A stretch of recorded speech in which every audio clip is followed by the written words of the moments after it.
kuachie basi meza hii uweze kuendelea na mjadala. Karibu sana. Asante. Habari za mchana na habari.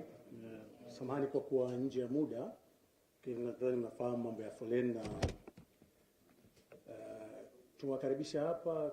Kuna jambo moja kubwa ambalo linakuja kufanyika leo hii, na bila kupoteza muda, tukiangalia meza kuu imesheni pale. Yupo CEO wa Simba Barbara Gonzalez, yupo mjumbe wa bodi dada Asha, yupo msemaji wa mabingwa Haji Manara, na soon atakuja kuwa msemaji wa machampion wa Afrika. Na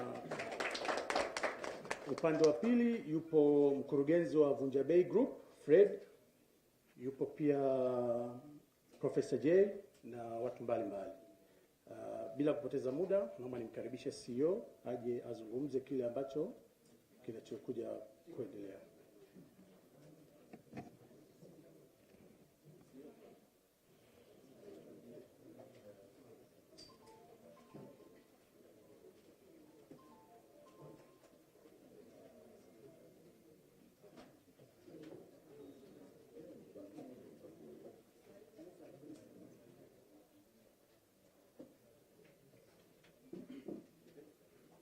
Za mchana wote, hamjambo, poleni na kazi.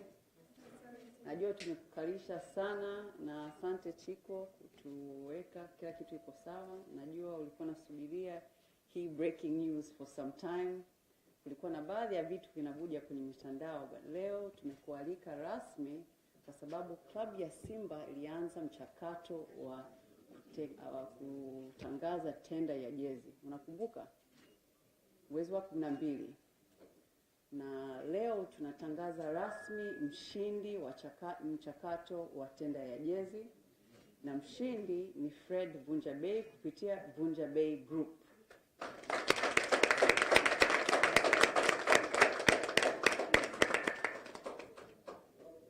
Contract value ya hii tenda ni bilioni 2. Bilioni 2 kwa miaka 2.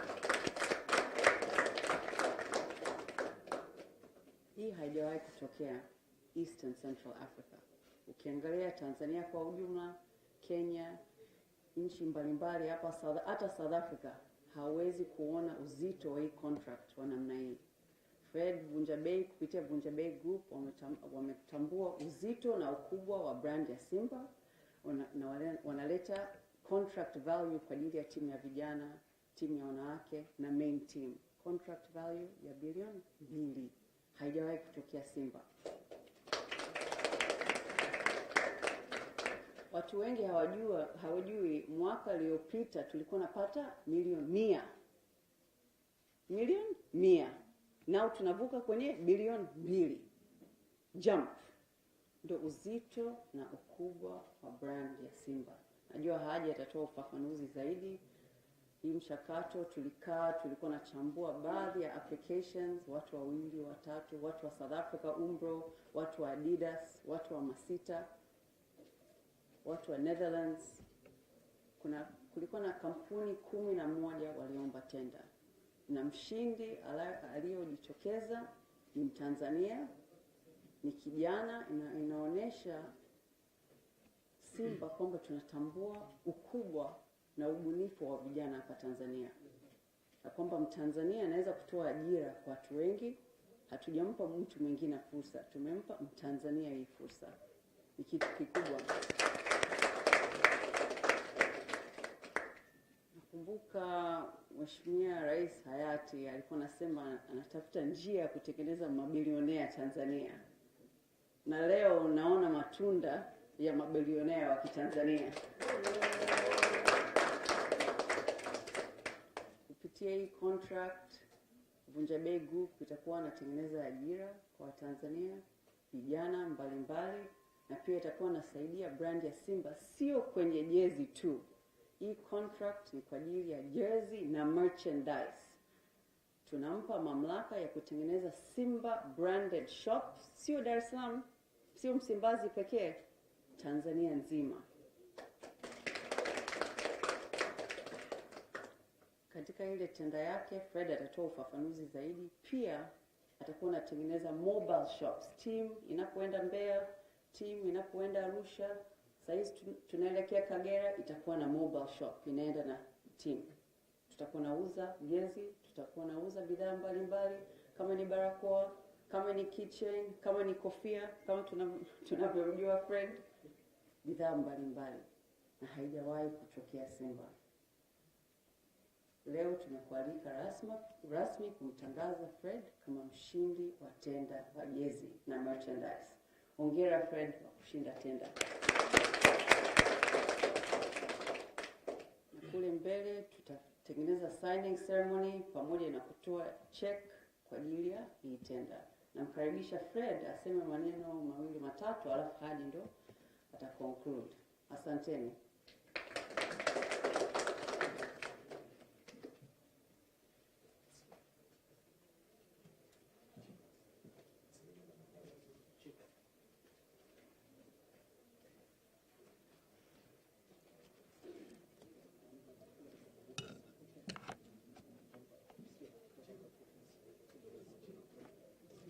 Assalamu alaikum.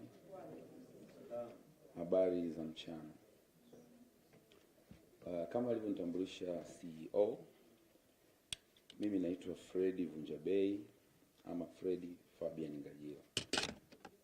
Mimi ni mjasiriamali kijana ambaye naamini niko kwenye macho ya vijana wengi, na vijana wengi wanatamani siku moja labda kuwa kama mimi.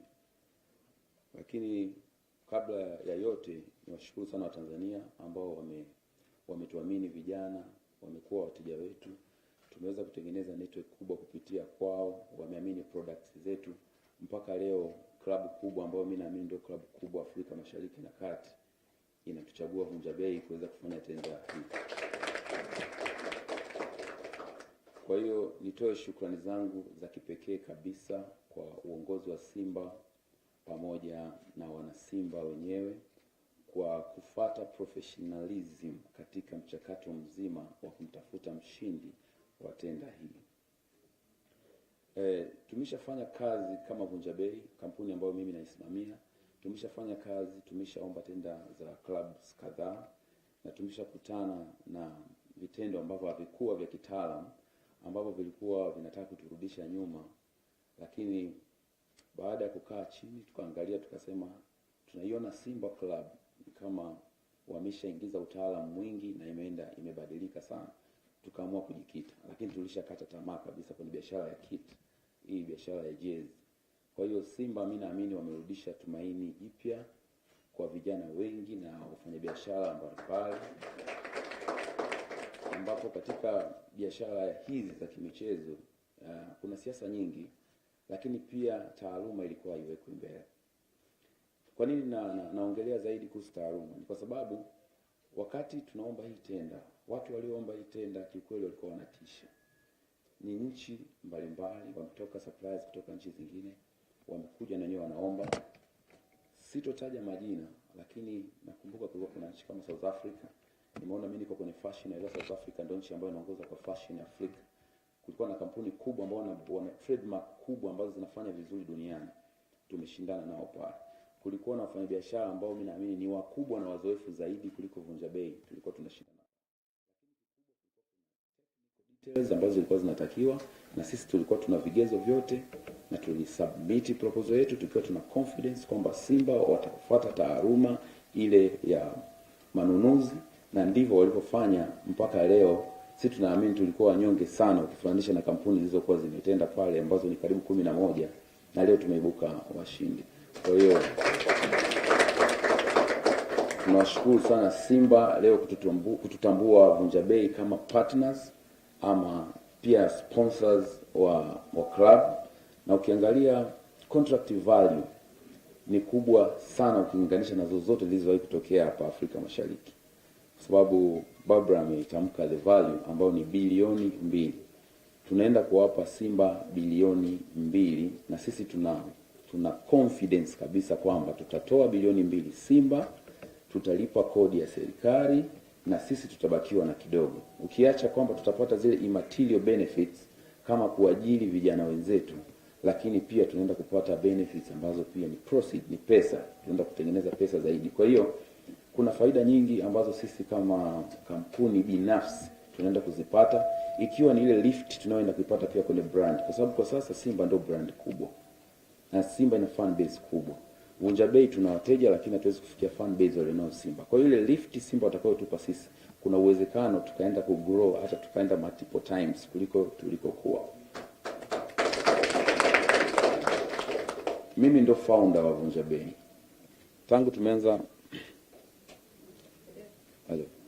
Tangu tumeanza ndatumia sauti yangu.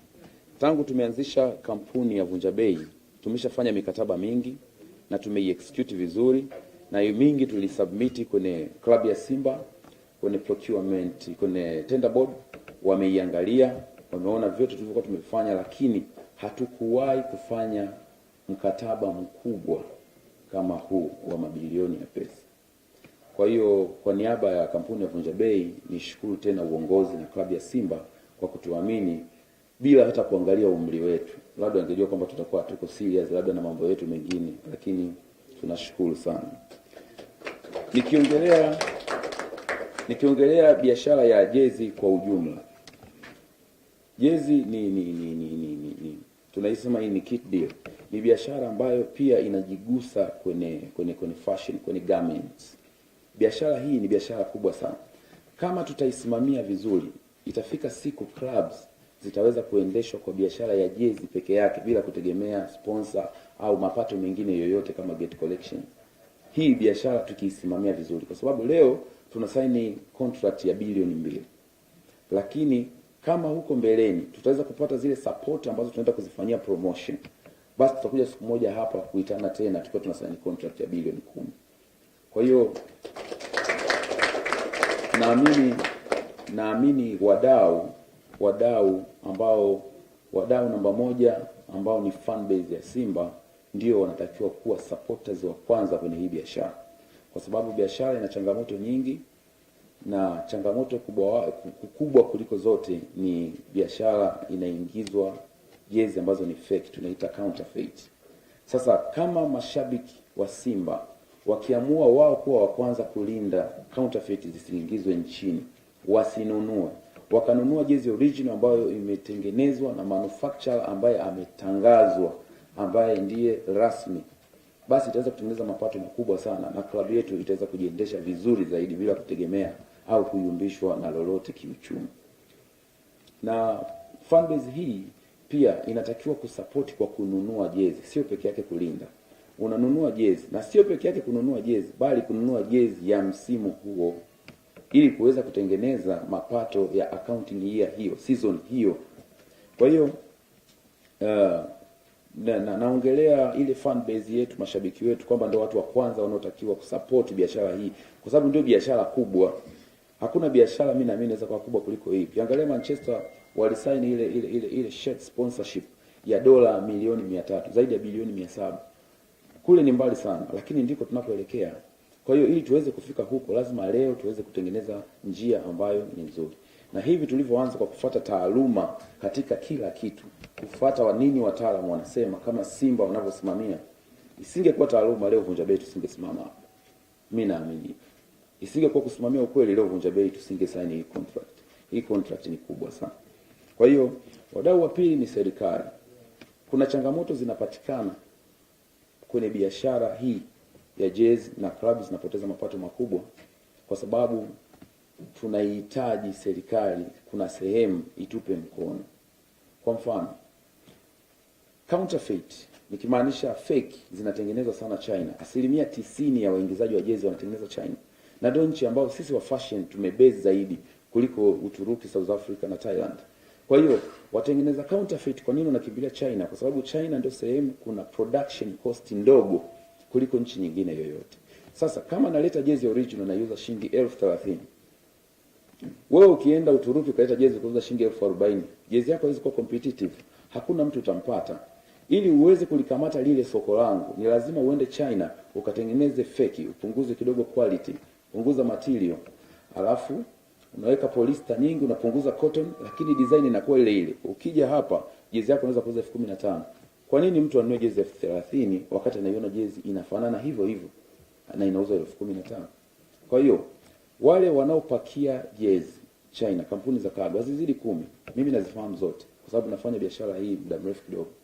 Kama serikali itaamua kutoa tamko kuhusu zile cargo companies ambazo mimi nafanya nao kazi pia, kwamba kama mtapakia China na mtazileta hapa, tukakuta bandarini mzigo wa Simba una logo ya Simba na aliyepakia sio vunja bei, sio yule mtu ambaye ni rasmi, basi tutatake action. Hakuna kampuni ya cargo itapakia, kwa sababu nimekuwa nikifuatilia biashara. Mimi natengeneza jezi pia za clubs zingine. Ukienda cargo ya kwanza ukawaambia naomba msipakie jezi zangu, wanakuambia kabisa kwamba mimi nisipopakia itapakia cargo nyingine, mimi sitapata pesa, na nikishusha Tanzania hutaziona, nitampelekea mtu atauza. Sasa leo tunaenda kuipa Simba 2 billion, halafu mtu anaenda kupakia jezi anauza na Simba hawapati chochote. Tutawezaje kuwapa Simba pesa nyingi kiasi hiki? Tutawezaje kukua kutoka 2 billion tukaende 5 billion tukaende 10 billion ili Simba ikaweze kujiendesha vizuri zaidi? Kwa hiyo mimi naamini serikali inaweza ikatusaidia. Tumetengeneza kitu tunaita Simba Counterfeit Control Policy, ambayo ndio sera tutaitumia katika kucontrol jezi zile feki, na mle ndani tumeelezea nini tutaiomba serikali tusaidie, nini tutaiomba klabu tusaidie, na nini pati ipi sisi kama Vunja Bei tutapray. Kwa hiyo kuna faida nyingi sana kwenye hii tenda ambazo tunaenda kupata, nimezitaja kadhaa, ikiwa pia kutoa ajira, kwa sababu tunao watumishi, tunao wafanyakazi ambao wapo kwenye maduka yetu, tunafanya nao kazi, lakini lazima tuongeze timu. Huu mkataba ni mkubwa sana. Ile distribution network lazima iwe nchi nzima. Kwa hiyo lazima tupate wasimamizi wengine. Kwa hiyo kuna vijana ambao tunaamini wako mtaani, wamemaliza vyuo vikuu, wamemaliza mashule huko, hawana pa kwenda, basi tutawashika mkono kwa sababu vijana wenzao tumeweza kuamini. Na naamini kwamba kama nilivyosema before, Simba kuamini vijana ni kitu kikubwa sana. Mimi nadhani hicho ndio inatakiwa kiwe kichwa cha habari pia, kwa sababu biashara hizi tumeshazoea. Hata mtu akitamka Vunja Bei ana sign contract, labda anajua atakuja baba fulani mtu mzima ambaye atakuwa yuko serious na biashara, lakini sisi tuko very serious na tutaprove kupitia sisi, ili serikali pamoja na taasisi zingine kubwa ziweze kuinvest kwa vijana. Kupitia mkataba huu tutaonesha ubora wa kazi yetu. Kwa hiyo tunaamini tuna inspire vijana wengi, lakini pia vijana hii iwe kama hamasa kwao, wasiogope kufanya vitu vikubwa, kwa sababu hicho kitu ni kitu kikubwa sana. Kwa hiyo niwashukuru Simba kwa hilo tena, lakini nigusie kidogo sasa kwenye distribution network ambayo tunaenda kuitengeneza. Before kumekuwa kuna shida sana kwenye upatikanaji wa jezi. Wakati msimu ukishaisha pre-season, tunaanza kwenda kwenye msimu, kabla tujafika kwenye Simba Day, mara nyingi unakuta jezi zinawahi kuisha, jezi hazipatikani. Mtu aliyopo Kigoma anasubiria mwezi mmoja ndio apate jezi. Sisi tuna maduka mpaka siku ya Simba Day au ile Simba Week tutakuwa tuna tayari tushafungua maduka ambayo yanauza 13 na tunaendelea kufungua mengine. Kwa hiyo siku tunazindua, tuna launch jezi yetu, siku ambayo tuna launch jezi yetu ni siku hiyo hiyo mtu aliyopo Mwanza atapata jezi kesho asubuhi, mtu aliyopo Kigoma atapata jezi siku inayofuata. Kwa hiyo tunaamini tutaujaza uwanja siku ya Simba Day ukiwa una rangi nyekundu. Na mkataba huu kama alivyosema Barbara, ni mkataba ambao pia umezaa watoto. Sisi hatuendi kufanya biashara ya kuuza na kununua, lakini tunaenda kufanya biashara ya ku-add value kwenye brand ya Simba. Kama ambavyo Simba tunaamini inaenda kutubeba sisi tukawe wakubwa mara 3-4 ya vile tulivyokuwa. Mkataba huu pia unaturuhusu sisi kama kampuni, tumepewa mamlaka na club ya kusimamia events zote ambazo zile creative events ambazo zote zinafanywa na Simba.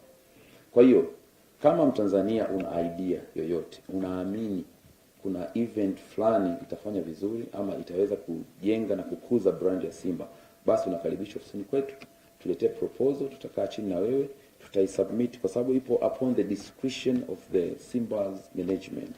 Kwa tutawapelekea, wakiapprove, basi sisi tutafinance na tutaisimamia. Lakini pia Simba wametupa pia mamlaka ya kufungua maduka yenye brand ya Simba tukaiunganishe na brand ya Vunja Bei. Wametupa mamlaka ya kufungua mobile shops popote tunapokwenda, tuwe tunaenda nao. Kama tuna game Mbeya, basi na gari ya Vunja Bei yenye duka lile linalotembea litakuwa linafuata nyuma. Kwa hiyo wewe kama uko njiani katikati, unajua kabisa hatuwezi kufungua duka labda Chalinze, siku kisikia kuna game Morogoro, basi mama barabarani, gari zetu zitakuwepo, zitakuletea jezi pale pale ulipo. Na pia tunaenda kutengeneza vitu vingi. Hatujaambiwa, tunaposema definition kwenye mkataba inaposema kuhusu product, haijaelezea jezi, t-shirt, imeelezea vitu vingi. Sitataja vyote, lakini tunatengeneza mpaka kasha la simu, cover la simu. Tunaenda kutengeneza miwani, saa za Simba, kofia, soksi, viatu, mabegi, a lot of stuff ambazo siwezi kuzitaja zote hapa. Kwa hiyo sisi tuwashukuru Simba kwa kufanya mkataba uwe mpana, kwa sababu pia unatufanya sisi kwenda kutengeneza mapato na kulipa kodi hapo baadaye. Mimi niseme kwa machache hayo, niwashukuru waandishi wa habari wote ambao mmefika hapa. Pia nishukuru uongozi wa Simba Sports Club, na nitoe shukrani zangu za kipekee kabisa kwa CEO Barbara Gonzalez. Asante sana.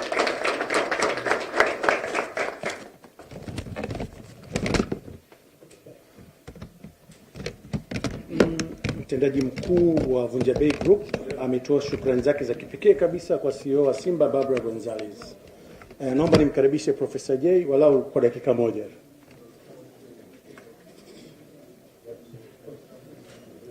Habari ya saizi. Mambo.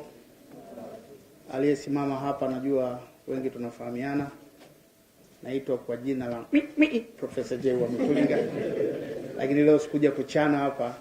Nimekuja kama shabiki kindakindaki wa Simba, lakini pia nikiwa influencer wa Vunja Bei katika kuangalia jinsi gani mambo haya yanakwenda sawa. Mimi kama kijana wa Kitanzania nimefarijika sana, na nitoe pongezi sana kwa uongozi mzima wa Simba ukiongozwa na CEO Barbara na msemaji mkuu wa timu ya Simba, mabingwa wa nchi wa miaka mingi, na sasa tunakwenda kuwa mabingwa wa Afrika muda sio mrefu, na viongozi mbalimbali ambao wapo, kina dadangu Asha na watu wengine. Ninachoweza kusema kwa ufupi ni kwamba tunashukuru sana kwa nafasi hii kuweza kutolewa kwa kijana mzalendo wa Kitanzania Vunja Bei. Hii imetoa hamasa kubwa kwa vijana wengi, na ninaamini tunaenda kuvuna vijana wengi wenye imani na vijana wenzao ili kuisapoti Simba Sports Club na mimi nalisema hili nikiwa kama kijana ambaye nimeshapata nafasi ya kuongoza, na ninajua jinsi ambavyo vijana walikuwa wamekata tamaa, lakini Simba imekwenda kuonesha mfano wa kuamini vijana wa Kitanzania na kuwapa dhamana kubwa, kwa sababu wanaamini vijana kwenda kuleta mabadiliko ya soka la nchi. Namfahamu sana Vunja Bei kwa miaka mingi, amekuwa kwenye fashion, amefanya mambo mengi kwenye fashion, na tunajua jinsi ambavyo amefanya kwa mafanikio makubwa, na bado ana ndoto kubwa za maendeleo. Naamini kwa nafasi aliyoipewa baada ya fashion, alianzisha kulea vijana na timu yake ya Too Much Money, ambapo kuna wasanii wengi wameendelea kwa muunganiko wa Too Much Money, na huku Vunja Bei watu wanapiga pamba za kutosha. Alafu kulia liko Simba Sports Club, bwana pakaliki hapa tunaenda kule. Yaani Simba ghafla binivu kama Haji Manara wanavyosema linaenda kuwa kama Barcelona linakataa na kuwa Man City linakuwa yani tutakimbizana mwaka huu. Alafu mkataba sio kwamba unarudi nyuma. Tulikuwa kwenye milioni 100, amesema hapa CEO, tunaongelea 2 bilioni. Mkataba merchandises, jerseys na vitu vingine mbalimbali. Yaani Simba tutakwenda kung'aa, yani itageuka. Na Haji alisema katika 8 katika watu 10 wa Tanzania 8 wako Simba. Sasa hivi naona kabisa wanaenda kuwa 10/10. Lakini mkataba wa bilioni 2 haujawahi kutokea katika ukanda huu wa Afrika Mashariki na Kati. Ni kitu kikubwa sana. Simba kuamini vijana kufanya vitu vikubwa kama hivi inaonesha Simba ina ndoto kubwa ya kuwa klabu bora kama klabu zingine za huko kaskazini katika Afrika yetu.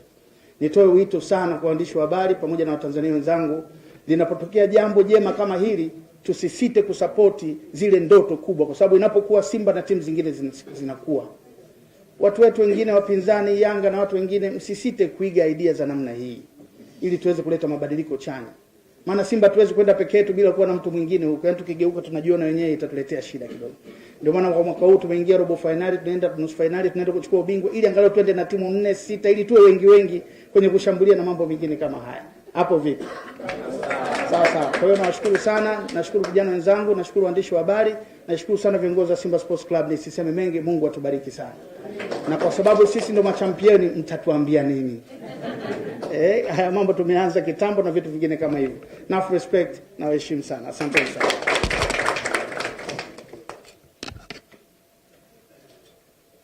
Profesa amewaomba waandishi wa habari na wadau wengine linapotokea jambo kubwa kama hili tusisite kulisupport.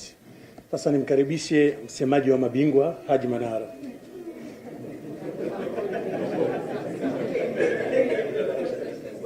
Leo Mr. kusema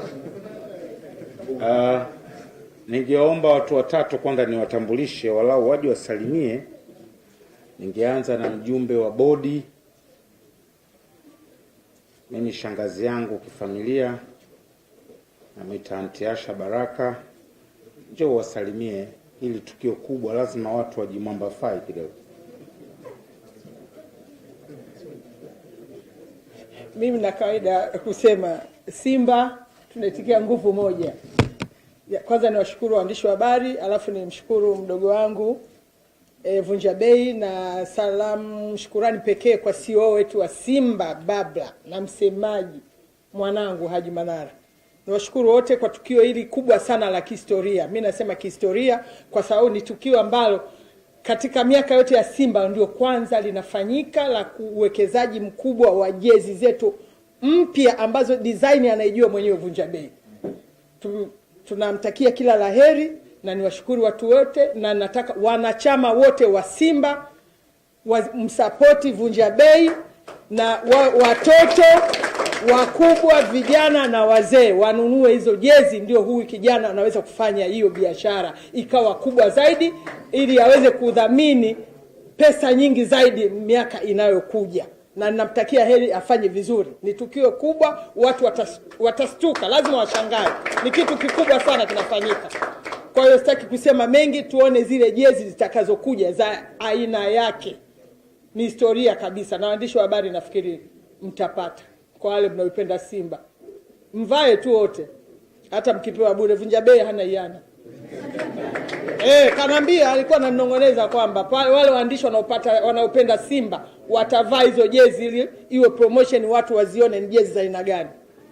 Kwa hiyo tuwaombe wakina mama, na Vunja Bei nakupa angalizo lingine, kina mama wana kilio cha kanga na vitenge.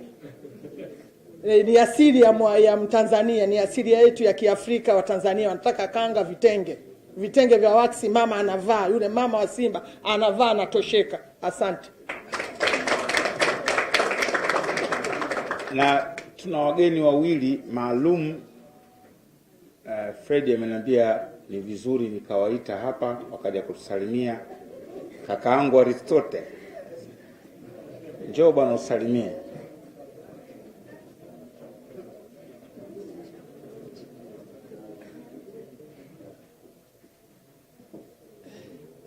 Jamani, habari za saizi? Kwanza niko proud kuona nimepewa nafasi kama hii, nafasi kubwa sana. Alafu nakupongeza sana Fred kwa kupata tenda kama hii, kwa sababu toka Tanzania ipate uhuru hamna aliyewahi kupewa tenda kama hii. Yeye ni wa kwanza kabisa. Kwa hiyo appreciate sana, Mungu anakupenda. Naomba tuletee vitu quality, jezi kweli. Kama mimi nyumbani kwangu nahisi hadi taulo itakuwa ni Simba. Aristote. Jamani, sina za kuongea. Nashukuru sana. Aristote. Sasa mtu wa mwisho, jana tulimtambulisha msanii mmoja, tukampeleka kwenye radio, tukampa jezi, akatungia na nyimbo. Lakini leo tumepata mtangazaji, msanii, ndugu yetu, rafiki yetu Kumbuka, naye leo amesema anahamia rasmi Simba. Anaunga mkono juhudi za Freddy. na management ya Simba chini ya CEO Baba. Kumbuka, njoo bwana upige maneno. Njoo kidogo walau wa kuone usalimie. Sheikh Kumbuka, kanzu imekaa nimeona. Kanapeka. Assalamu alaikum warahmatullahi wabarakatuh. Wale wengine jamani, kwa sababu tuko mwezi wa haki kidogo, mwezi ambao una neema zake, tumsifu Bwana. Nilisema mbele yenu sio mgeni. Maana kwanza nikushukuru kwa nafasi pekee. Kumbe ukiwa Simba unapata raha kama hizi. Unajua ukisimamishwa mbele ya press kubwa kama hii ambao watu wamesaini mabilioni ya fedha ni kitu sio kidogo, kitu kikubwa sana kwetu sisi vijana tujivunie. Makofi sana mengi sana kwa Vunja Bei. Lakini makofi mengi sana nitamka rasmi kwa mabingwa. Makofi mengi sana kwa Simba Sports Club. Mimi naitwa Dr. Kumbuka bwana, mtu na kumbukumbu zangu, lakini pia kama alivyosema Manala, Kumbuka nina majina mengi. Sasa hivi kwa niaba ya Simba na kwa niaba ya Vunja Bei, unaweza kuniita Gegedu wa Vunja Bei, unaweza kuniita Gegedu wa Simba Sport Club. Yaani mimi ni chawa Gegedu wa Simba Sport Club, chawa Gegedu wa Vunja Bei. Haikuwa kazi rahisi sana, mimi mtu mgumu sana kubadilika mawazo yangu. Huaga naamini misimamo yangu. Lakini wanakuambia siku zote bwana, hakuna mtu anayependa kula vibaya. Kila mtu anapenda kula vizuri. Uongo jamani. Alai nafsi roho yangu. Na kitu kinapofanya vizuri una haki ya kukisifia. Utakuwa mzalendo pale ambapo kwa nini kila siku upate ugonjwa wa pumu wa kulisa male mbibi, mara leo ambaye leo si una pneumonia, leo unaambiwa hivi, unaishabikia timu leo unaambiwa unapata uti wa mgongo, leo unafanya hivi. Sasa haya maradhi kote nimeona kwangu mimi madaktari nitawasumbua kila siku. Mwisho wa siku hata nikiota vitamini C nitaambiwa ndio kama daktari, kumbe dukani zinauzwa. Yote haya kukomesha kwa mia Simba Sport Club. Natamka rasmi kwa mapenzi yangu. Natamka rasmi mbele ya raia waandishi wa habari, mbele ya management ya Simba, mbele ya msemaji Haji Manara wa Simba. Haji umefanya kitu kikubwa mno mpaka Simba kuifikisha hapa. Na tunaona juhudi. Huwezi kuwa tu mzuri, huwezi kuwa tu mbora bila kusuguliwa na watu kupiga mikuki ndio usimame. Simba ya leo sio Simba ile ambayo miaka nyuma iliyopita. Simba ya ambaye anaizungumzia Haji Manara ndio Simba ambayo vijana sasa hivi wanaitazama kwa wigo mkubwa. Hivyo basi, Haji kazi unayofanya tunaomba tukusaidie sasa, sio wenye midomo, wewe utulie. Sasa hivi Haji uwe mlezi, utupe tu majukumu sisi tutakusaidia. Sisi ndio kazi yetu, tunaongea kama dalali wa vyumba. Tupo kwa sababu kuipeleka Simba Sport Club ifike mbali. Haji ukiongea muda mwingine unaonekana kama vile una udata. Sasa sisi tutakosa udata. Tupo kwa sababu ya kuzungumza na hao wanaosema kwamba wao wanaweza kuzungumza na sisi kwa yale ambayo mazuri Simba Sports Club wanaifanya. Kwa hiyo tuko hapa sio kwa sababu tu tushindane kwa haki, tushindane kwa mpira, tushindane na siku zote nawaambia tu mpira pesa. Mpira wenzetu wamebahatika kuwa na watu ambao usilalamike na siku mnafungwa. Hamna wachezaji ndani, nyinyi mna washangiliaji wengi. Wachezaji ndani, sisi tunataka watu ndani ambao wanafanya kitu kizuri. Kwa hivyo rasmi Dr. Kumbuka kama Kumbuka kwa niaba nzima ya chawa Gegedu wa Vunja Bei, chawa Gegedu kabisa mwenye kichwa kikubwa kama Sipika Msondo wa Simba Sports Club na mia Simba na silimishwa rasmi na ajisilimisha rasmi leo ikiwa siku nzuri ya Jumanne yenye unyevunyevu na hali ya juu. Manara tuachie sisi ya ndudu andada.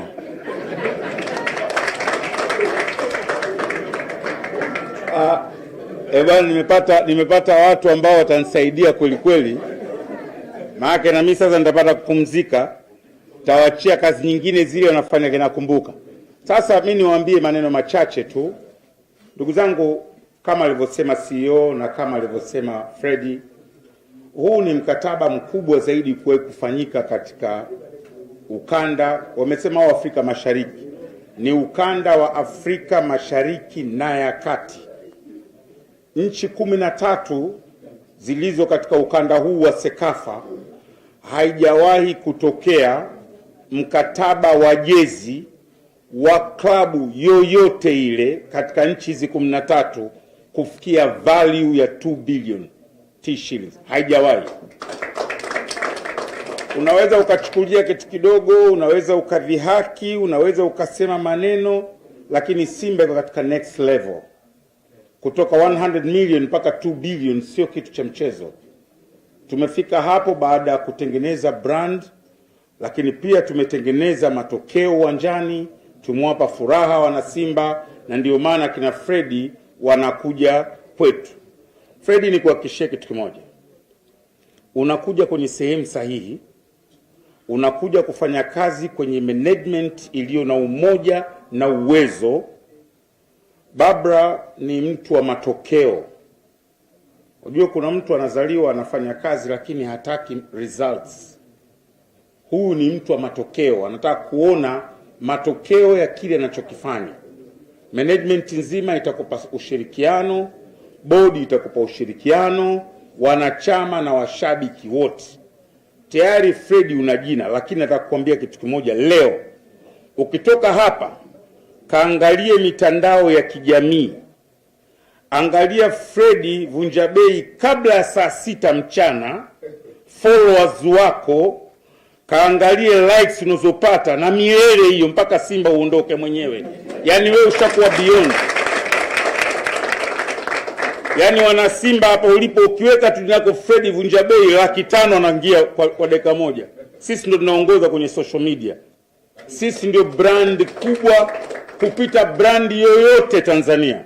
Kwa hiyo nakuhakikishia kwanza, licha kwamba utakuza biashara yako, lakini nawe mwenyewe jina lako litakuwa, kampuni yako itakuwa, utaongeza wigo wa biashara kuliko unavyofikiria. Hii Simba haikusudii kufika hapa, inakwenda next level. Kwa hiyo wewe tushike na sisi tukushike. Bahati nzuri unaenda kufanya kazi na watu ambao wana ushawishi katika jamii. Wanaweza kushawishi watu, wanaweza. Kwa hiyo tutakuunga mkono, na mimi kwa sababu ya masharti yangu ya kimkataba na Simba, I'll support you fully, wala usijali. Utakapouza wewe manake imefanikiwa Simba. Kwa hiyo na social media zetu vijana wapo hapa, tutakusupport. Utapata kila aina ya msaada. Kikubwa usiwasahau na kina dada. Unaona warembo? Hawa dada Asha kawataja kina mama habari ya kanga na vitenge. Siku hizi nimeona club za Ulaya wanatengeneza vitop, vidude hivi vya kike vya Simba. Vinauza sana. Yani madera yapo kila, lakini usisahau nao. Lakini pia usisahau mataulo. Yani usisahau mataulo, lakini kubwa ningekuomba kakaangu brother, watu wa Simba wana tatizo moja. Sisemi niite tatizo, wana uchangamoto fulani. Kupenda kitu cha, yani sisi watu wa mpira, sio watu wa Simba. Jambo letu tunatakiwa hapo kwa hapo. Kwa hiyo unaweza ukajikuta wewe jezi umeziweka leo, uko na mbona sokoni haziendi? Kumbe wana kitu chao wanakisubiri. Lisikupe pressure. Kabisa, yani kwamba umeweka jezi 10,000 alafu wiki moja hazijauzwa, basi ndani ya hiyo siku ya 8 zinauzwa 9,000. Wana kitu chao wanakingoja. Nitakuibia siri kitu gani? Lakini la mwisho ningeiomba serikali. Kauli ya rais wetu wa awamu ya 6 amesema tuwape fursa wawekezaji. Na maana yake ni kwamba wawekezaji hao wawe wa ndani na wa nje. Huyu kijana, wengine hapa bilioni 2 hatuzijui zinafananaje, wengi wetu hapa. Kuweka bilioni 2 halafu baadaye mradi huu ushindwe kwenda, ni kuwavunja nguvu hawa. Ametoa rai hapa juu ya hizo makampuni ya Kagwa. Hebu tumuunge mkono. Haiwezekani tukawa tunahangaika na jezi feki kila mahali. Unaenda mikoani ugombane na wauza jezi feki. Lazima serikali iwe na pa kuanzia. Sisi Simba tutamuunga mkono, lakini serikali ndio yenye vyombo, ndio yenye mamlaka. Kwa hiyo tunakuomba serikali, tunamuomba rais wetu, naomba wizara ya viwanda, naomba wizara ya uwekezaji wamsaidie mwekezaji wetu kijana Fred. La mwisho niwashukuru sana wanahabari. Niwaambie mengine, punguzeni kidogo tu, mweke mchele. Hili tunahitaji support yenu. Hakuna klabu iliyowahi kuja mahali ikasema tunaweka bilioni 1 kwa ajili ya jezi. Haipo. Wengine jezi zinauzwa tu hivi unaziona tu zipo. Sisi tumeweka hela, lakini imetajwa thamani. Isemeni, mkiisema nyinyi vilabu vingine vitaiga. Transparency hiyo. Brother, 1 billion T shillings. Manake unazungumzia ni kama mikataba vile tuliokuwa nao wa SportPesa hivi. Sio mkataba mdogo. Per year. 1 billion. Isemeni, irudieni, sio mnakosoa tu mnasema Morrison kafanya hiki, Morrison kafanya hiki. Na haya makubwa yasemeni. Mkae kwenye redio asubuhi mseme jambo hili ni kubwa, lina manufaa kwa mpira na nyinyi lina manufaa. Hebu angalieni historia leo. Leo mmehangaika waandishi toka jana wananipigia simu, kesho kuna nini? Kesho kuna nini? Utaratibu wetu Simba katika mambo makubwa hatuvujishi siri. Hatuvujishi hata ufanye nini. Yaani hiyo ndo uone aina ya management iliyopo Simba chini ya CEO. Hata ufanye nini? Ndio. Kwa hiyo muelewe kwamba Simba inakwenda katika level kubwa. Tuungeni mkono katika jambo la haki. Nawashukuru na nyinyi warembo. Inshallah nitawalika Ramadhani. Ndio kufuturu. Na kama kutakuwa na maswali, ningeomba maswali yale yajikite katika ishu ya leo. Ningeomba wanahabari wenzangu, tunapouliza tusiulize Kagere kesho watacheza. Au FCC. Hapa agenda ni moja tu. Kwa hiyo tumuulize Barbara ama Freddy maswali machache. Saa 8 kuna press nyingine ya CAF. Baadaye twende kwenye kusign, si ndio? Yes. Kuna hundi ya Yusuf. Hundi hiyo ni bei gani? Hundi ni 2 billion. 2 billion. Jamani, 2 billion. Basi hata ishike tu angalau na wewe uoshe. Inasainiwa hapa. Jamani, kama kuna maswali kama yapo, kama hakuna tusaini. Sasa ngoja utaratibu. Press ni yangu mimi na Freddy na Barbara. Mimi ndo napanga. Ndio maana nimeomba. Nakuomba basi dakika moja tumalize. Haya, naomba maswali. Hakuna? Basi kama hakuna twende kwenye tukio lingine.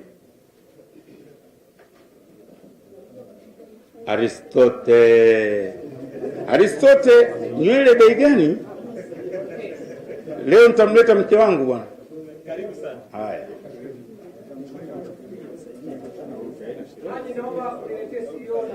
CEO na bwana Freddy tuneni tukasign pale contract kubwa. Wanawekea hapa, yes, ili wapate picha.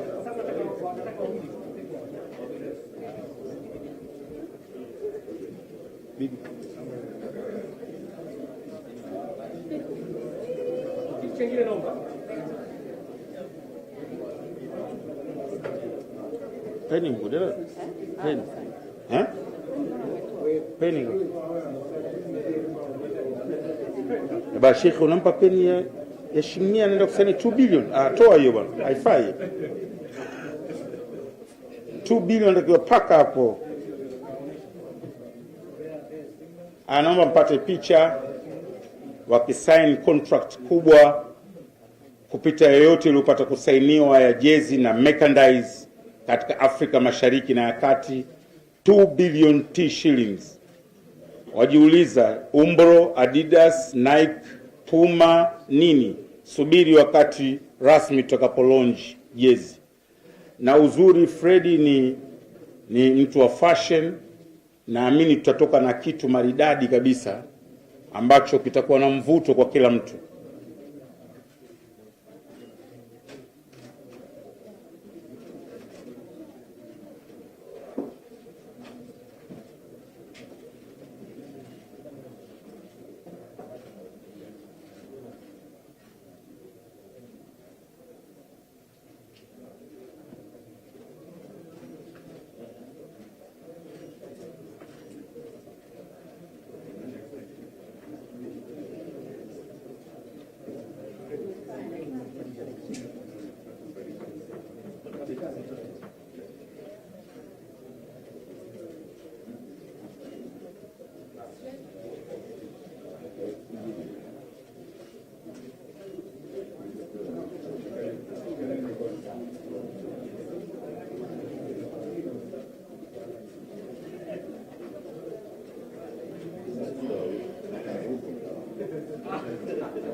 Bilioni 2 ukiweka katika pesa za madafu unazungumzia karibu dola 900,000. Dola 900,000. Mabibi na mabwana ni dola 900,000. Maana wengine mnajitoa fahamu.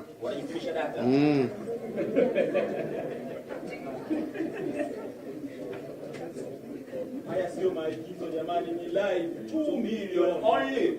2 billion.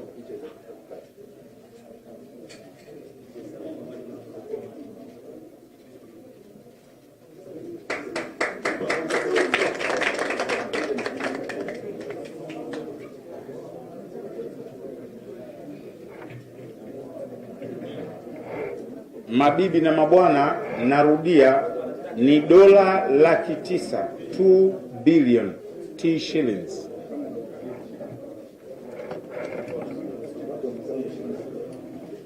Kuna watu sasa hivi kama wamelamba ndimu waliponuna. Unanuna na pesa za mtu, shekhe wewe vipi?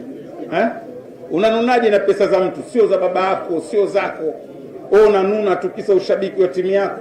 Utakuja kukufa bure kwa pressure. Na mimi ngoja nipige sitashika bilioni 2 hata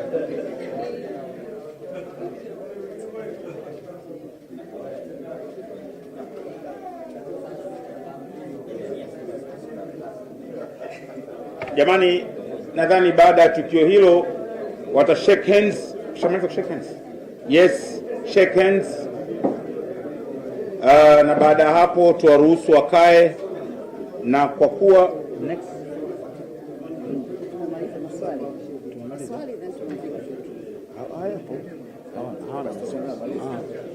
kwa mimi nadhani sasa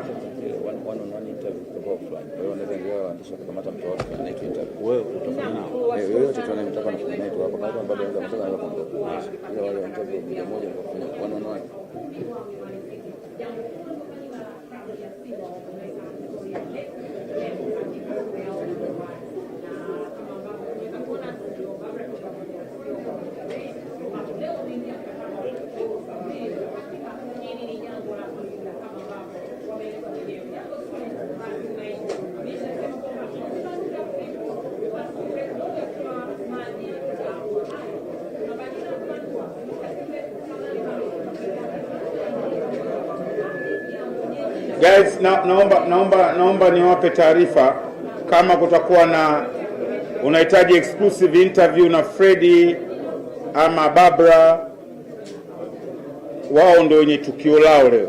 Tusinifuate mie, narudia, Freddy au Barbara waliosaini bilioni 2. Kama unahitaji exclusive interview, basi unaweza ukapata pembeni, wapo hapa kwa ajili yenu. Wametoa hiyo fursa. Nawashukuru sana, asante. Chiko, njoo na shughuli yako. Ni watoto. Yeah.